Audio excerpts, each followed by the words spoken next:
Hello, Fiendlings, how the hell are ya?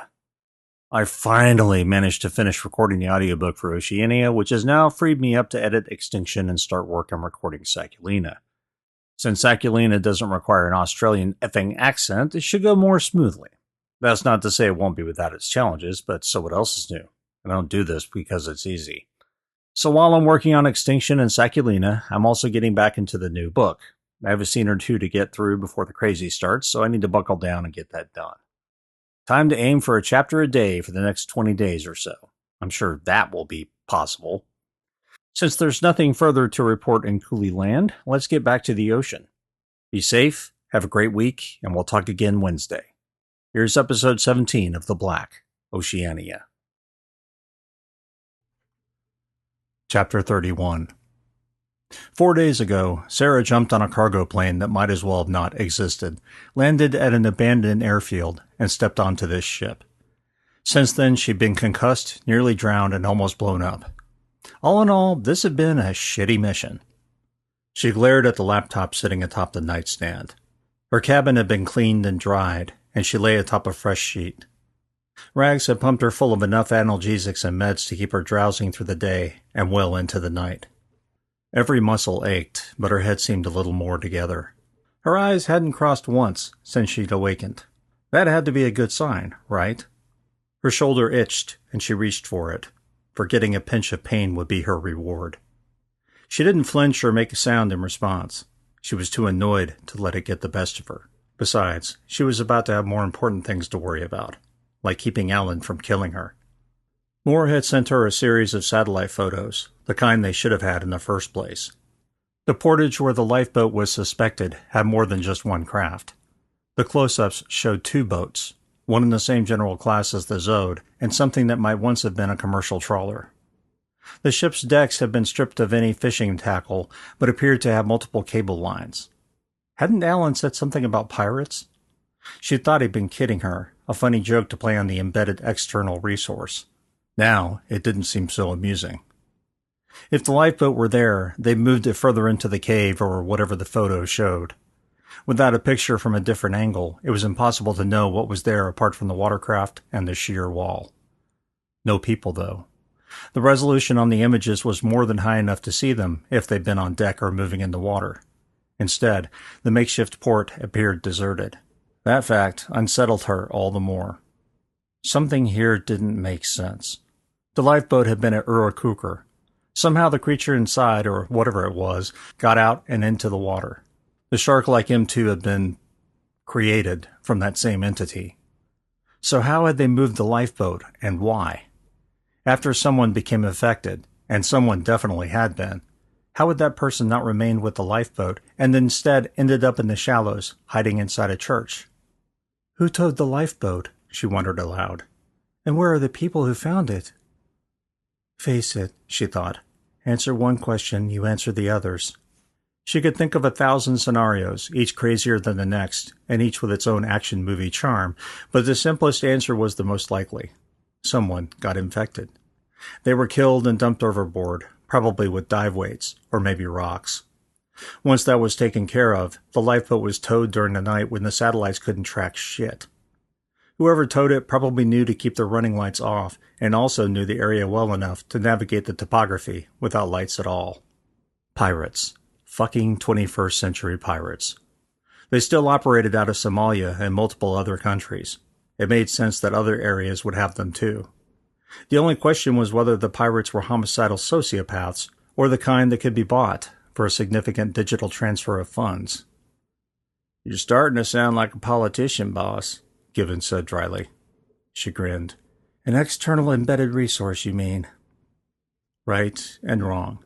Negotiation was her first choice, but she was always prepared and more than a little willing to use force. Depending on the adversary, she preferred it. Negotiation with mindless killers was a waste of time.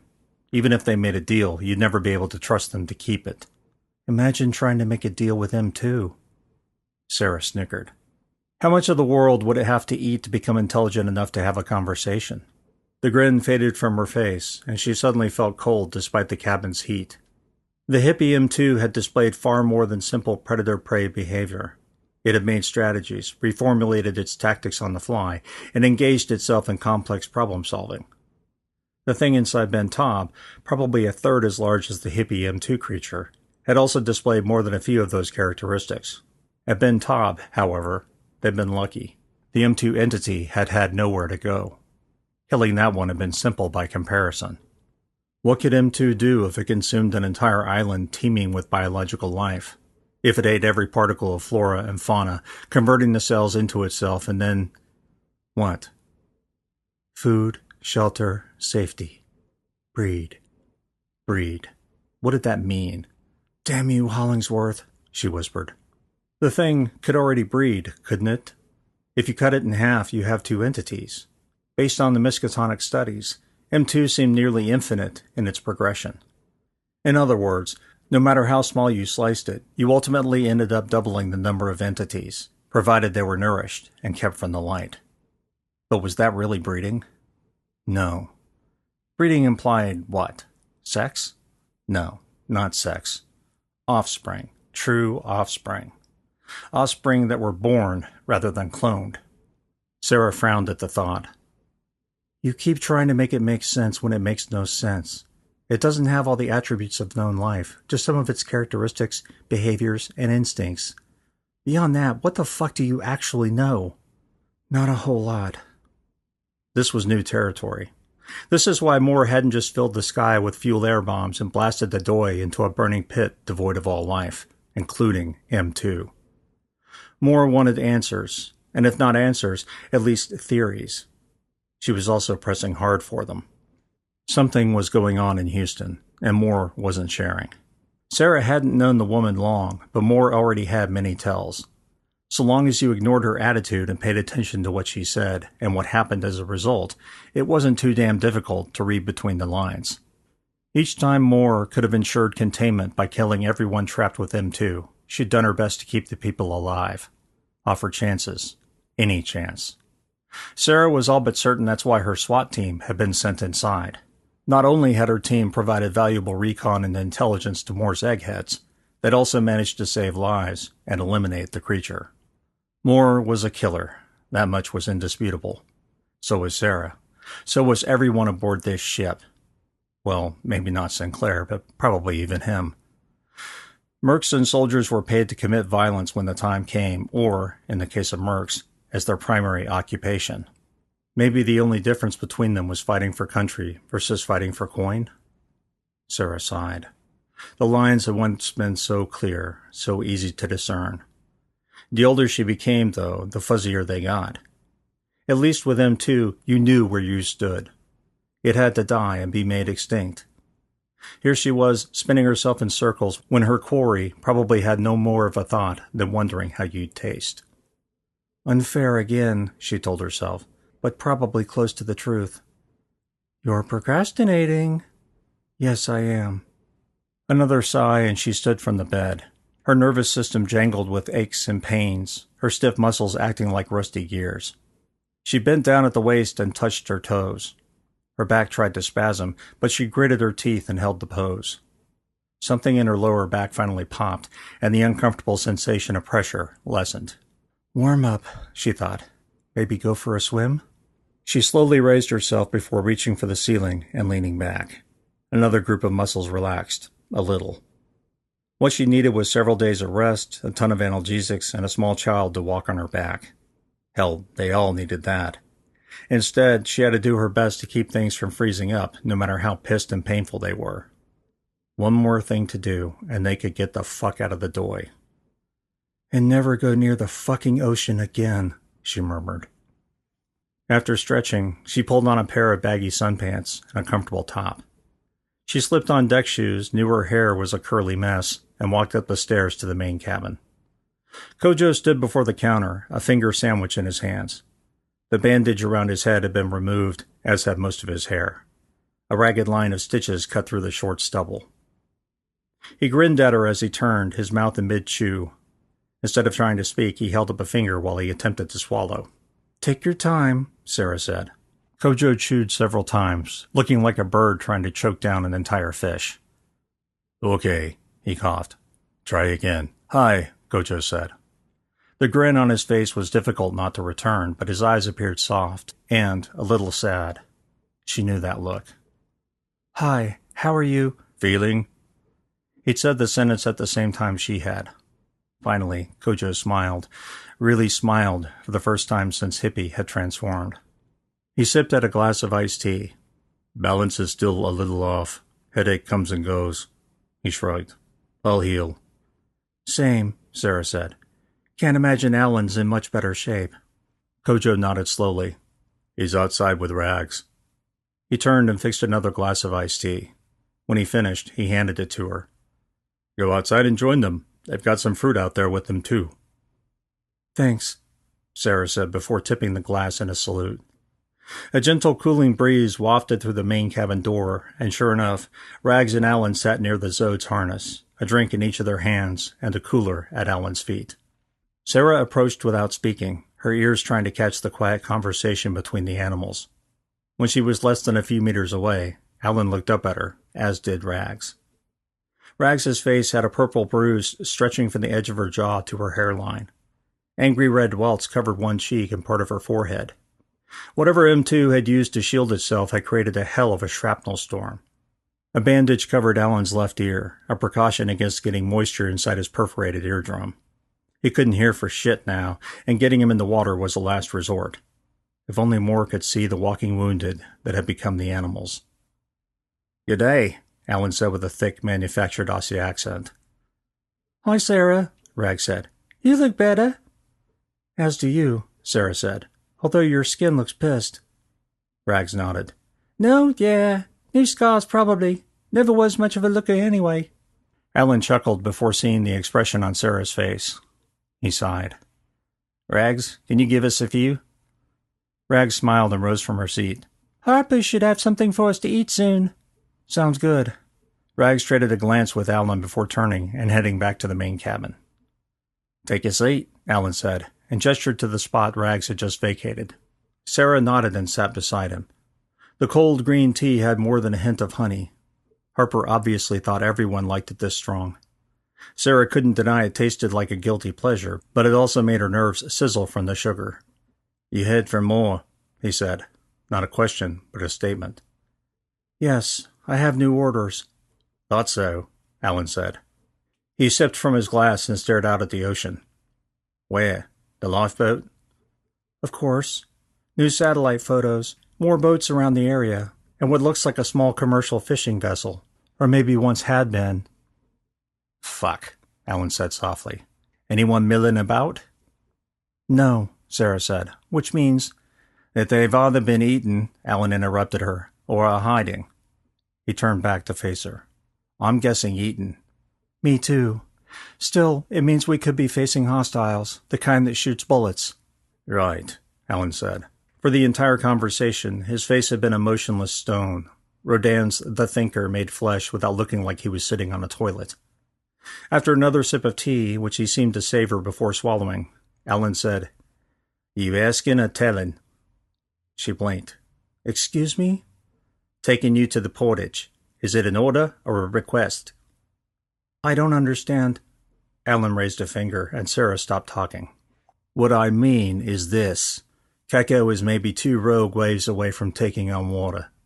One member of my team is KIA. Everyone else has concussion trauma, bruises like rugby players, and stressed-out nervous systems. We ain't got much left." The words seemed lifeless, so matter-of-fact they might as well be scientific proofs. Emotionless, clinical, calculated. She wondered how long he'd been preparing this speech. Probably the entire time he was floating out to sea. "Not much left, no," she said. "I get that." "Do you?" When he saw her expression darken, he said, "I mean, do you get it from Moore, or do you get it?" "Are you asking me if I'm Ahab or if Moore ordered this?" Alan nodded. "Are you Ahab?" She sighed heavily, her fingers luxuriating in the moisture sticking to the glass. "I'm not Ahab, Alan. Not anymore." "So blowing up 2 M2 entities is enough for you?" She shook her head. "Extinction will be enough for me, thank you." A grin finally managed to break through his stony expression, a crack in the sculpture of indifference. "What about the people, if they're not infected?" We save what we can. He narrowed his eyes. And you believe Moore is going to allow that? Sarah shrugged. We save what we can, she repeated, her voice a little more matter-of-fact and matching the icy temperature of his words. What's the alternative? Not one you're going to like. It involves dropping enough thermobarics on the Doi to destroy the entire biome. Alan grunted. Sure going to fuck the tourist trade. He finished his iced tea and placed it in the cup holder on the gunnel. She does that, we'll never know if we got it. And we'll never know if we could have saved someone. He slowly nodded as if to himself. Hero's guilt. Say again? We could have saved. If only we'd blah blah, we'd have saved more. He pursed his lips, the hint of a glare in his eyes. It's bollocks. If anyone's left alive, it'll be a miracle. Should that stop us from trying? He looked like he wanted to hit something, his fists clenched on his knees. K&B pays the bills, he said softly, so I guess it doesn't matter. What matters is that you're not taking us into a death trap so you can get your own back. My own? He rolled his eyes. Revenge. She shook her head. Told you. Eradication to the best of our abilities. We can't handle it? There's always Moore's airborne gifts. Oh, I'm sure the P&G government will love that. Seen any ships or tourists out here? You think that's a coincidence? Shit. Hadn't thought about that. P&G knows something. What they think they know? Sarah shrugged. You can bet it's not the truth. No shit. When do you want to go? I don't think we try to take it at night. Want as much help from the sun as we can get. What about just before dawn? If it's out for a feeding, it might return to find shelter before sunup. Might catch it while it's vulnerable. Sarah thought about it for a moment. No matter what they did, it would have to be tomorrow. Another night to rest, plan, take inventory, and cobble together any explosives they could. Okay, she gestured to the Zode. That thing going to work? Alan grinned. Salty's seen some bad shit. This was nothing. Nothing? Alan drew a finger across his lips. Ask no questions, tell no lies, he said. No diesel, but battery will do us fine. We'll anchor Keko far back from the reef line. Right. We Zode in, take a peek, and either head back to Keko or investigate. Nothing more, nothing less? He looked amused. Sure, if you want a bullshit officer response. Truth is, it'll be what it is, and you know that. He grinned wider than she'd seen since Kruger. For a moment, she could see what he must have looked like when he was a carefree boy instead of the cynical, battered man he'd become. No plan survives the first encounter with the enemy. Or the first meter toward them, she said. Happens in the sand. No doubt. The PA came to life and Harper's gravelly voice filled it. Even though the sound hurt Sarah's ears, she couldn't help grinning. Time to eat. The PA died with a squawk. Alan tapped his good ear. Well, that's the other ear gone. Sarah laughed. Any clue if there's going to be poison in this meal? What? For us fucking up her home and nearly killing her and her first mate? Alan made a tisk-tisk sound. No, K&B'll fix everything. Assuming the goddamn ship doesn't sink. Mojito, remember? Mojito, Sarah said, and stood. Her back complained for a moment before minding its own business. Let's get grub. Chapter 32. Alan walked naked into the hold, a small go-bag of dry clothes in one hand, a towel in the other. No one was on deck yet, which is one of the reasons he was buck-ass naked, without feeling a shred of modesty. Once in the hold, he put the go-bag in its place, pulled a fresh wetsuit from the rack, and slipped into it. He wasn't planning on getting in the water, but Rags had plugged his damaged ear with a silicone patch to keep his ear canal dry. One dip in the ocean without it, and the water might permanently damage his hearing, and enough had already gone wrong with this mission, thank you very much. It itched, but in truth, everything itched. His ear, his legs, and the pinpricks the shrapnel had left after shredding the other wetsuit. This one didn't fit as well, but he'd make do. At least he brought a backup pair of fins. Once zipped up to the waist, he let the material flow out behind him like a skirt, and moved from his cache to the supply locker. A box of magnesium flares lay open on one crate, presumably to dry.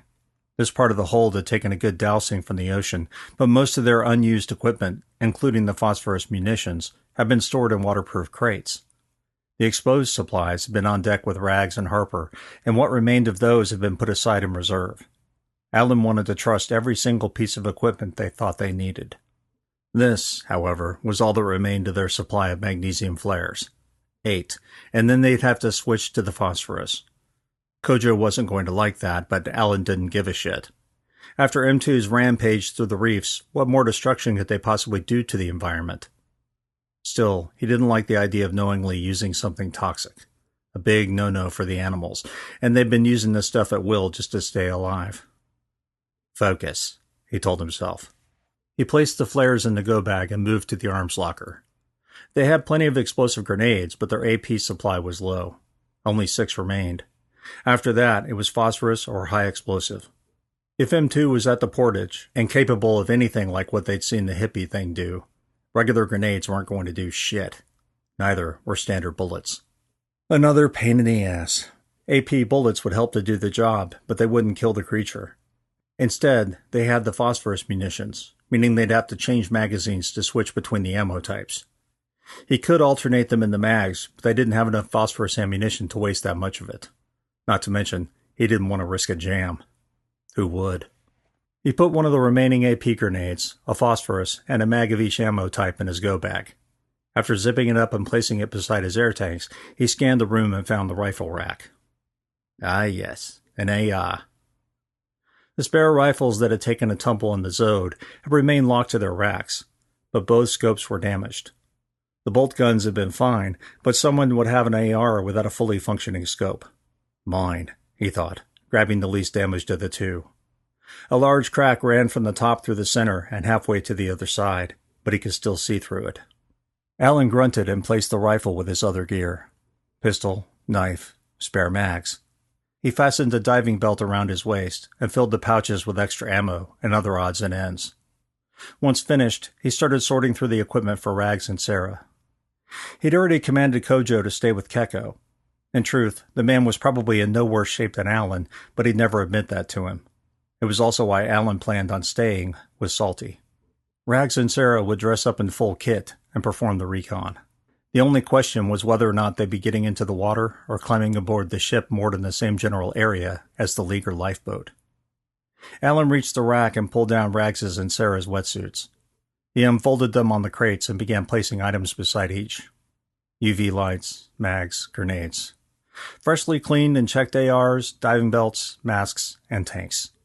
He placed his suppressed pistol, 2 spare mags, and a diving knife next to each. Full kit. When Rags and Sarah got here, they could get dressed and check their gear, and he could do one last inspection before they stepped into the Zode. Speaking of... Alan gathered the suspect munitions, placed a quarter of them in a waterproof crate, and laid the other damaged rifle atop it. The rest of the gear would be for Kojo, Harper, and Sinclair. This was their only redoubt, and, even as damaged as it was, their best chance at survival. Especially if Moore decided to ring the alarm bell and drop hell atop the poor island. Yet another reason Keko would stay far away from the island itself. He wasn't sure a kilometer was far enough, but it was as far as he dared to move her. The surf could get rough, and the port side couldn't take too much more stress. They were risking things as it was. Sinclair would get back to work on the hull today, but Alan knew the man was out of material. Maybe we can bring you back a piece of metal, Alan thought idly. Now you're getting greedy, he told himself. With a sigh, Alan bent his knees and lifted the large crate. He'd typically be able to deadlift this weight without much effort. After nearly being blown to bits, his muscles didn't feel much like carrying his weight, let alone a crate of weapons. He grunted more than he liked, and his side screamed at him with each step. Fucking Rib was playing hell with him. By the time he reached the Zode, he was panting from the exertion, his vision wavering slightly. He did his best to hang on to the crate until he gently placed it inside, but dropped it instead. The crate thunked into the alloy hull with a vibration he felt in his feet. It also made a hell of a noise, although he only heard it through a single ear. Cunt, he said through gritted teeth, the left side of his head sizzling with pain. Take it easy, Harper said from behind him. Alan stood upright with a jolt and whirled around, his head rewarding him with another thunderclap inside his skull. You move like a wraith, Mother. Should know that by now, Harper croaked. She held a steaming coffee cup in one hand, her eyes peering upward at the diminishing stars. You going to be of use to anyone? He frowned. I'll make do, Mother. She took a sip and frowned. Got Sinclair's mud. Her eyes regarded the mug with distaste before she shrugged and took another sip. He's going to be mighty pissed when he tastes honey. Alan's heart settled, as did the pounding in his head.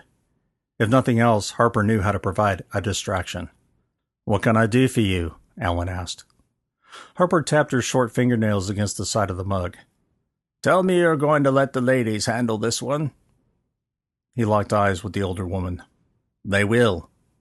Uh-huh, Harper said. For how long? Long as they need to, and if they need help, I'll do what I can. So long as you remember that, Harper said. Her gnarled index finger pointed at his chest. She leaned forward slightly, her neck craning to maintain her gaze. Right? Mother. The nickname Kojo had given her. It was more than a handle. It was a sign of respect. Harper probably knew that too, although she'd never show it. Yes, Mother. Harper blew at the top of the mug before taking a long sip and finishing it off by wiping away a film of coffee from the corner of her mouth. Good lad, she said. Sinclair going to be able to keep this hulk together? He asked as he pushed the crate where he wanted it. Yes, she said. For as long as we need, provided we don't get a storm. Good to know, Alan said. Good luck for once. Harper grunted. Going to need more of it after what I saw. You didn't see anything, Mother. It was just a nightmare. Sure, Harper said. Explains why I'm still living it. She punched Alan's arm. Breakfast ready in 10. He watched Harper make her way across the deck and disappear inside the cabin.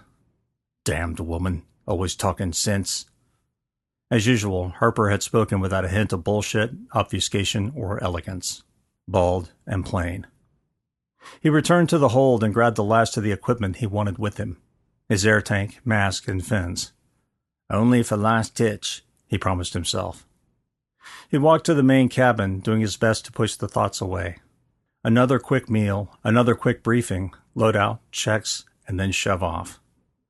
And bloody mojitos, Alan murmured to the coming dawn. Sarah checked her messages the moment she managed to roll out of bed, or creak out of bed, to be more precise. Everything still hurt. After throwing on a robe, she followed the smell of freshly baked bread and bacon, protein and carbs, energy. She reached the landing and saw Rags half-dressed in her wetsuit, a baggy shirt covering the larger woman's breasts. Thought I'd have to wake you, Rags said. Get some breakfast. Aye, aye, Sarah said, and moved to the counter. Alan popped his head through the cabin door. She waved to him. 35 minutes and we're heading out, he said before melting into the gloom beyond the cabin's light. Were lights out? Sarah asked. Sort of. I'm sure we'll go dark soon. Definitely long before we get into Salty for the ride. 2 pieces of tasty bacon, a muffin stuffed with blueberries, and 2 bananas. Enough energy to get started. Rags ate a similar meal. The pair didn't feel the need to move to the table, and so ate standing up. Know how to board a ship? Rags asked. I mean one that doesn't roll out the gangway for you. Sarah shook her head. Figured, Rags said. Just follow my lead. I'll do the hard part if it comes up. Right. Sarah felt a jitter of panic and inferiority. If nothing else, this mission showed how little she knew about other arenas of combat. Desert and urban were her specialties. Water? Fuck no. I'll follow your lead. Rags grinned as she munched a piece of bacon. Got any questions? Better now than when we get aboard Salty. Not that I know of, Sarah said. Alan playing quartermaster today? Yeah, Rags said. Tends to do that when something's fucked the mission. This mission is definitely fucked, Sarah muttered. Rags ignored the comment. Pirates round here tend to have a .50 caliber somewhere in their ship, mounted or unmounted. Rocket launchers? Possibly. They peel for what they can and steal to sell for what they need. What do they usually want? Sarah asked, afraid she already knew the answer. Depends on the pirates. Rags swallowed a piece of muffin and chased it with a sip of coffee. Let's just say the animals have taken out more than one human trafficking outfit. Rags picked up another piece of bacon, seemed to enjoy snapping it in half, and popped it into her mouth. Some missions are more satisfying than others, Rags said as she chewed. You had to be blind not to read between those lines. Understood. Won't know how close we want to get until we see what we see, Rags said. So we'll just have to do our best. Sarah nodded dumbly. Already she was trying to remember everything she knew about fighting in the jungle. Unfortunately, it didn't take long to run through her training. Desert rats didn't spend much time on combat theory. They were too busy getting blown up by IEDs. These pirates wear uniforms? Of a sort, Rags said. You see a half-naked man holding an AK with bandoliers wrapped around his shoulders, go ahead and feel free to shoot. Sarah snickered. Anything goes with the rest? Anything goes. Civvies probably not going to look much different than the combatants. Sarah finished her last bite of muffin and took a sip of sweet iced tea. She leaned back in her chair, ears catching the creak of the wood. She could sit here all morning with Rags, not talk about the mission or swap war stories, but just talk. It felt like years since she'd last done that with someone. You need to get laid, she told herself, and grinned. What's that? Rags asked, her own manic grin coming to life. Nothing. Pre-mission jitters. Uh-huh, Rags said. She finished her plate and cast a glance toward the trays. If we want to make him happy, we'll be on deck in 20, shit, showered, and shaved, so to speak. Sarah shook her head and laughed. No shaving on this bucket. Rags smiled and raised her mug in salute. Cheers to that.